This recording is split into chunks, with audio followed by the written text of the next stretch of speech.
All right. Good evening, wherever you are watching from.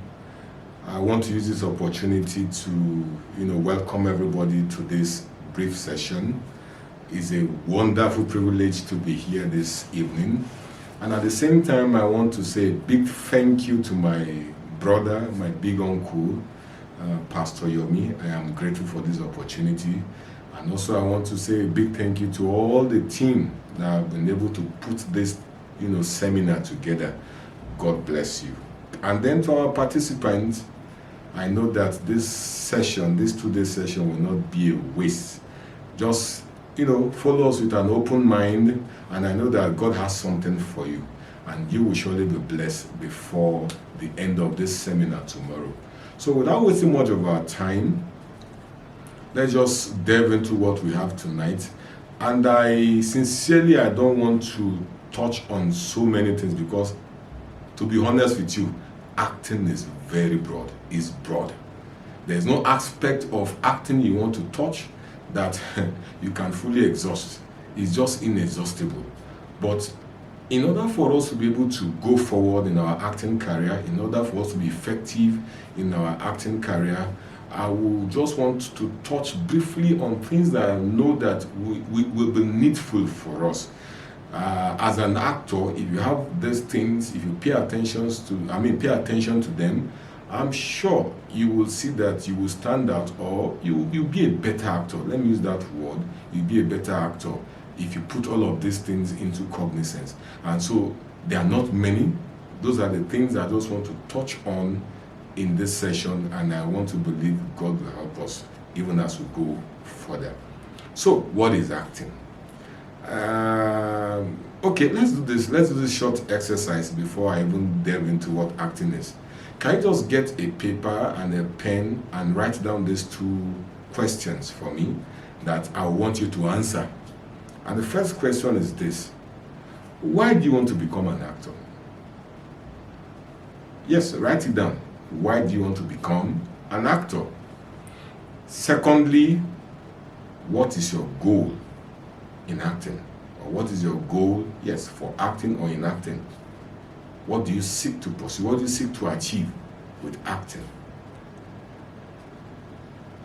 So maybe I give us like a minute or so to answer. I'm sure there are short questions that you can just, put down the answers easily. Yes, I take it again. Why do you want to become an actor? Is it that somebody, there's a way people just place us to become actor in the church. Maybe they find you funny, and someone just say, you are very funny. Why not join the drama department? It's like being funny has become a yardstick, while some people have been, a member of their drama team, or while some people have become an actor, just being funny. Let's go. And what do you seek to achieve? What is your goal in acting? Now, as you brood over those questions, let's get started. What is acting? Well, I will just give some definitions that I think we can work with that will help us set the pace, and then we go. Simply put, acting can be defined as the art or occupation of performing fictional roles, either in a play, on TV sets, in movies. And when I mean fictional roles, they are not true. Somebody can just sit down, begin to write down story, and then as they're writing the story, they finish, okay, now let's shoot it. Now, those actors that will come and act that story that have been written down, the process of them acting that script is known as acting. And that is what I say. Simply put, acting can just be defined as the art. It's an art or an occupation. There are people that, are actors, they do that for a living.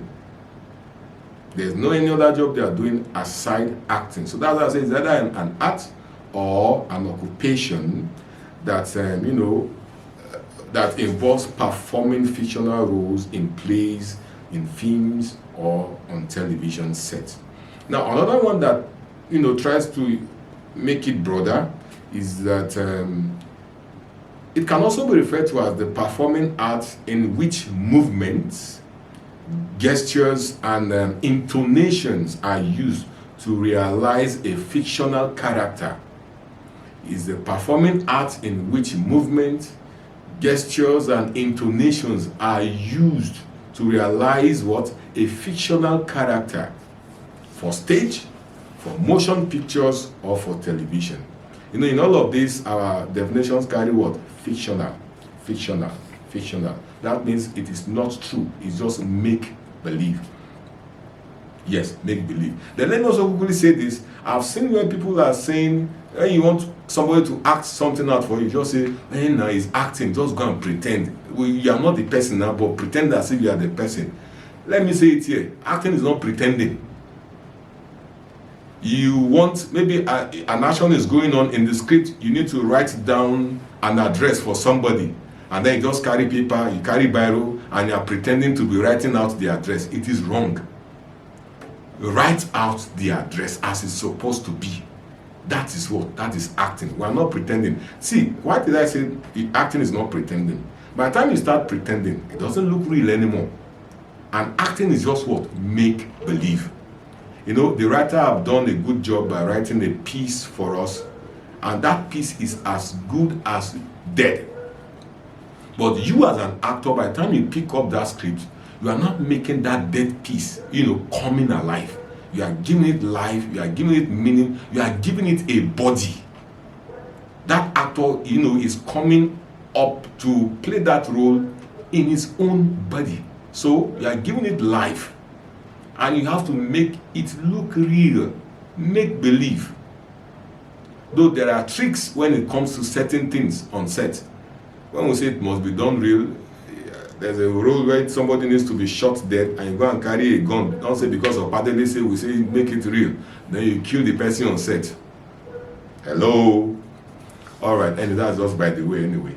So, for example, maybe there is a story I need to act or pick up the role of a thief, and I'm able to play that character very well. Does that make me a thief? No.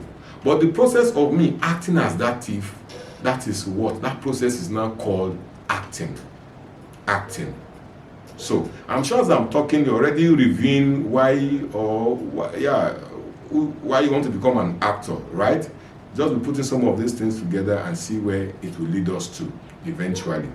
So, moving forward, I know on Tuesday when we had a meeting, I discovered that quite a number of pastors are missed us.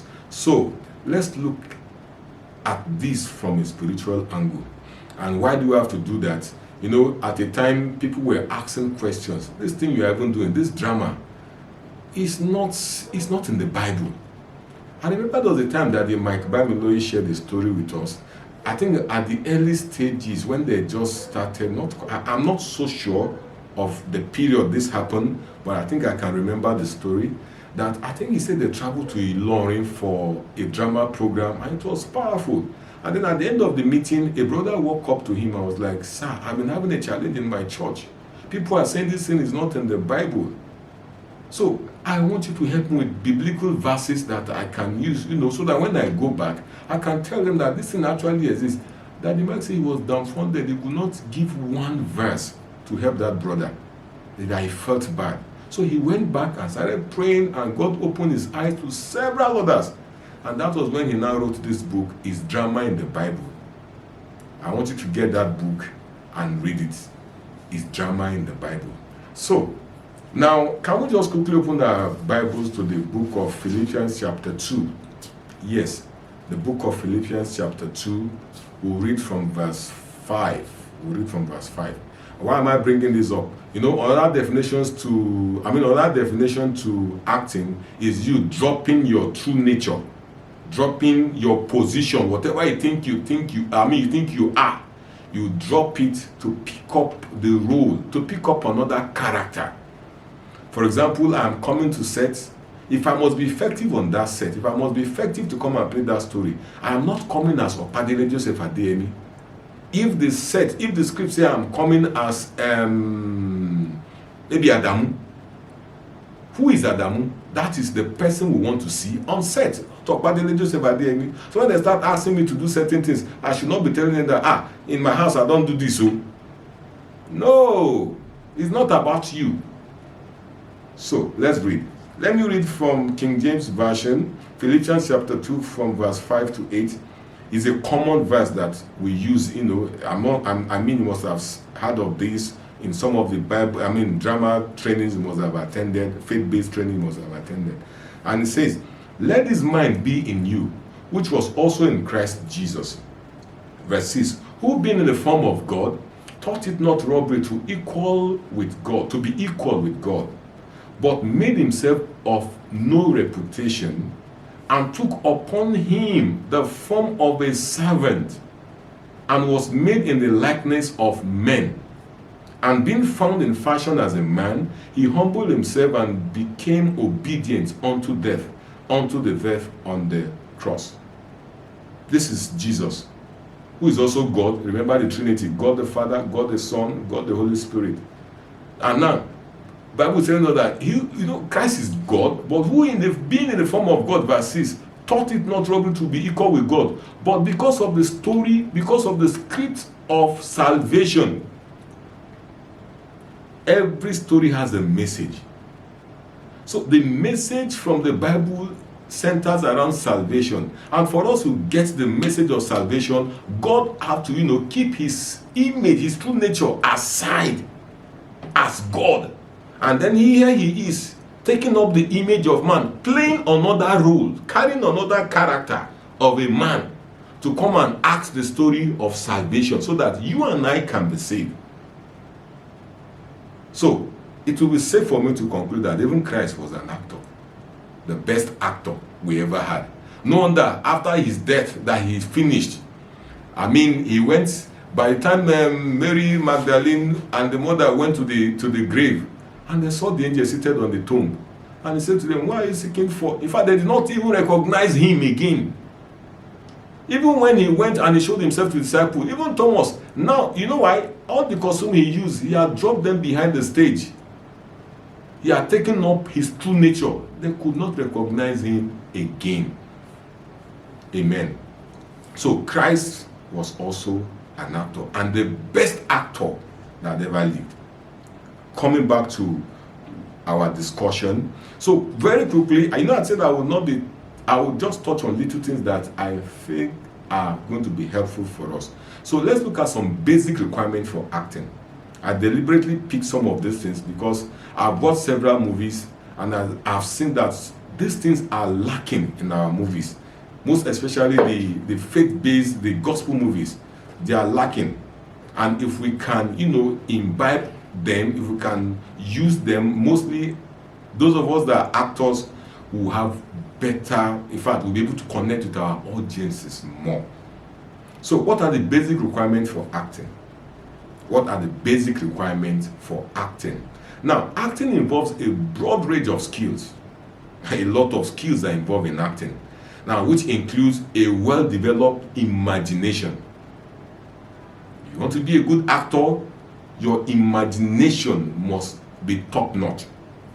Yes, as I explain further, you understand why I'm talking more about imagination. Then, emotional facility. Emotional facility. See, most of our plays carries emotion. And if you cannot drive that emotion home, there's no way you can connect with your audience. Emotional facility. Now, physical expressivity. How are you able to express yourself physically to portray some of these lines, these roles? An actor's first tool is his body. Remember, what you are acting is a dead piece. It's just written. Now, or for you to give it life, a lot of skills are involved. Physical expressivity. Then vocal projection. There are times you go to watch drama and then you'll be hearing from the audience saying, volume, speak up. Some people don't know how to use their voice. And see, like I said, acting is vast. Voicing alone, your voice is a powerful tool. Somebody can come and tell you a story now, By the time another person pick up that same story and narrate to you, you'll be like, come on, is it the same story I'm listening to? Yes, because that person is able to use his voice very well. That person is able to use his voice very well. So voice is another thing. Vocal projection. Is it vocal or vocal? Anyone, yeah? Vocal or vocal projection. Again, clarity of speech. Some of us, when we talk, we don't hear what we are saying. There should be clarity in your speech. Don't let audience be guessing, is this what he's trying to say? They will not come back and ask you that isn't it, so they are watching you on TV from the comfort of their homes, and then they are not sure what you are saying. Clarity of what? Speech. And then the ability to interpret your role, your character, very important. I will dwell around these ones because by the time you put all of this together, it makes a good actor. I take them again. Your well-developed imagination, emotional facility, physical expressivity, your vocal projection, clarity of speech, and then the ability to interpret your role, the ability to interpret the script as given unto you. If you can put all of these things together, you will certainly be a good actor. Now, let's talk about emotions. I want to dwell more on emotions and expressions. You see, there are times you finish watching a play, a stage play or a movie, and you just discover that you start crying. There are plays that you just watch, and then some of us want to rededicate our lives again to Christ. Some people want to give their life to Christ. Some people just want to, this thing. Why? Because they're able to connect to the emotions. The actors were able to do justice to their roles. Everything was just on point. Expression. Now, expressions determine the depth of a character. Expressions, right? Determines the depth of a character. If you're a character that is vast, you discover that your expression will be top notch. And you know why? You have to practice and get expressions right. Today you're on this set. Tomorrow you're on another set. Next tomorrow you're on another set. And then we are seeing the same you, the way you acted in film A is the same you are acting in film B, is the same you are acting. It doesn't make a good case for me. So good directors will notice that. But try and work on yourself that once we are seen on different sets, we see a different character. So if you see somebody that is acting the same way, virtually all his appearance on movie, that means that person has not learned how, to express himself well. He's still carrying himself on set. He had not, understand the role of the character is expected to play. Now, a character with a deep knowledge of expression makes a great actor. An actor's ability to express emotion is so crucial in portraying characters' depth and complexity. Now, just imagine this. If an actor just come and pick a script and starts, reciting the lines, then of what use are we acting? Why are we acting then? That means you can just send out the script to everybody as a storybook. Just be reading. You just come on set, there's no expression, you are just flat, you are just talking. And I've seen this in many of our films. We just want to quickly, recite our lines and go. We want to quickly recite our lines and go. And then you see others too, paying attention, they are holding script. Oh, you missed this line, you are supposed to say this. The expression is supposed to be there. Now, let's look at this. Now, if an actor I've said that, just recite his line without expressing emotions, that is not acting. But if that is done with emotions, it changes the narrative. Don't forget that acting is all about what? Evoking emotions. Evoking emotions. Now, by the time the audience is able to connect with that emotion, oh my God, your message is easily being assimilated. Now, by harnessing the power of expression, actors must or can tap into their own emotions and effectively convey the emotions of their character.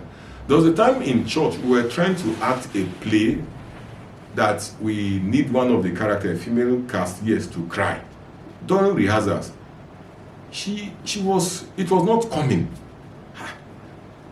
And we need to cry. She tried her best, she said she can't.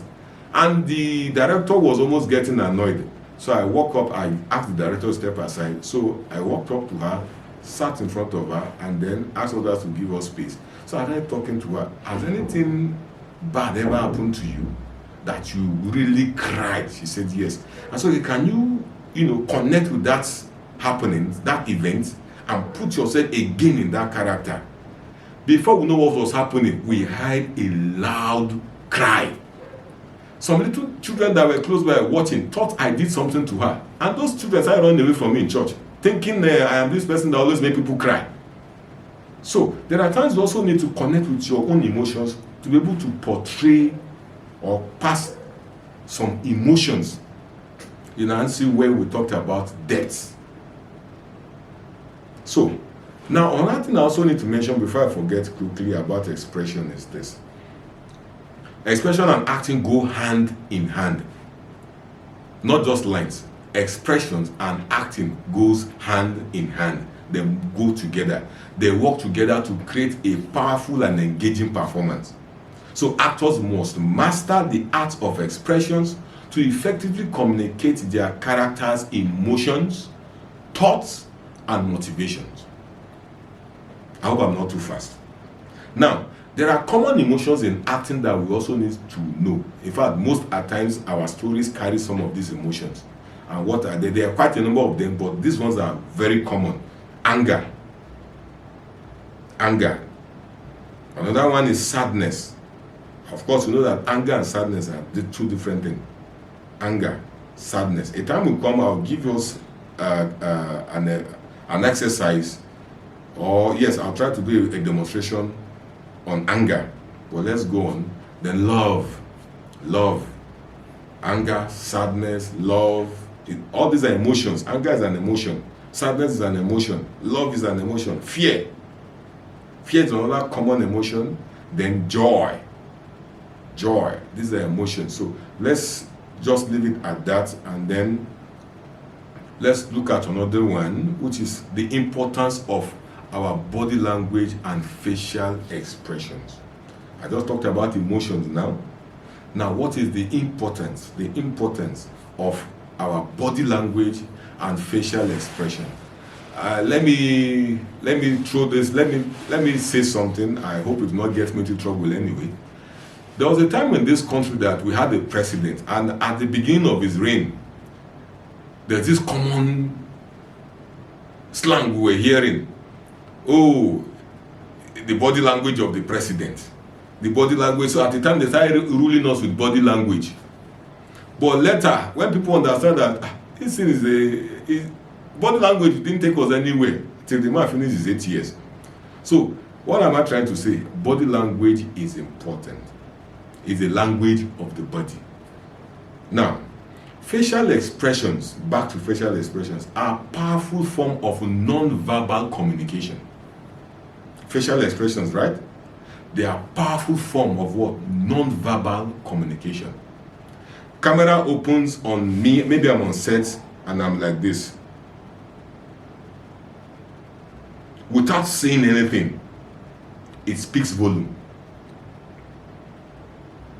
It speaks volume. And then in portraying our lines, in reciting our lines, we need to also add facial expressions to it. It helps our line, become believable to our audience.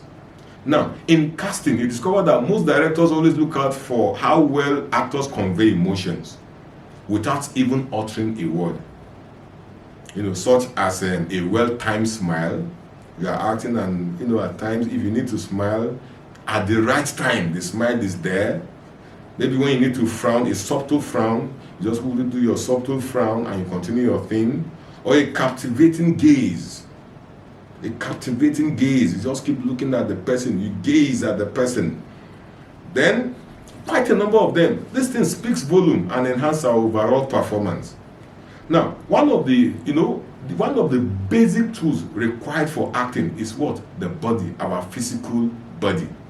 And that's why when you watch cartoons, they try to draw the body, because it's the body that will do the act, that will put life to the script. So if human beings are not readily available, the cartoon you watch are drawings of human beings or animals that they help to tell the story. So one of the major tools required for acting is the body. Now, once an actor picks up a text or a script and start to recite, or start to act it rather, he's basically doing what? Putting life to the character in that script.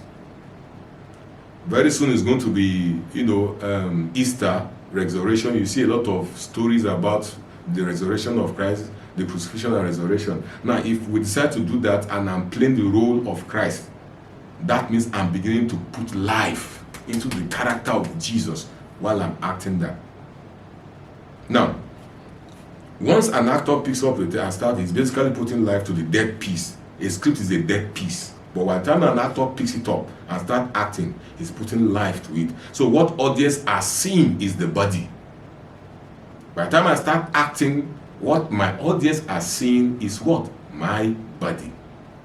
So hence, you need a very good body language. Hence, the body language of the character helps in portraying the message. Imagine me coming off stage now, and then I just come out and I let out a loud yawn. And I'm tapping my belly, or I'm rubbing my belly without saying anything. You should know that this man is hungry. So, body language, very important. Now, another thing about body language that I also want us to notice is, for those of us that have been on set before, the moment the director, the camera is rolling, and behind the scene you hear the scene one, so short, camera rolling, action. Do you just start reciting your lines? The answer is no. So that action that you need to, think of and act before you start your line. Maybe the moment the director says action, my line is supposed to be, okay, yes, you're welcome. Just give me some few minutes and I'll be with you. And the moment they say action, oh, you're welcome. No. Let's observe the environment. Give a small observation. Try, your imagination should come alive. What do I need to do before I start reciting my line? What am I supposed to do if my co-actor is talking? What am I supposed to do by the time we all finish rendering our lines before we hear cut? Do we now stop and be looking at the camera or the director and be telling the director, we are cut now? No. There are actions that are expected of you that may not necessarily be stated in the script. But as an actor, you need to, think it out in the best possible form and then act it. Body language. So, if we can get our body language top notch, sincerely, most of our plays, most of our films will come out better. We understand that acting is action and reaction. Action and what? Reaction. But it shouldn't be just too much of a give and take. I give it to you, I give it back to me. I give it to you, give it back to me. No, now. Even in real life, when we converse at times, it's not done that way. There are times somebody will say something to you, you will still digest it a bit before you give the person an answer. So let's see actions, let's see body language, let's see facial expression that helps tells or that helps convey or that helps portray the character you are playing in the best possible way. I hope I am making sense. Now, if an emotion is portrayed in an unconvincing way, the audience cannot suspend their disbelief. I hope you know that. You are trying to convey an emotion and it's not believable. You think they'll say, oh, let's just forgive them. Let's just, now he's trying to do this. No. They won't pardon you for that. They won't suspend their disbelief. It's not working. It's not working. You can't force it on them. You can't load it on them. Or you think our audience are not wise? You think they are not smart? They are. So they cannot suspend their disbelief and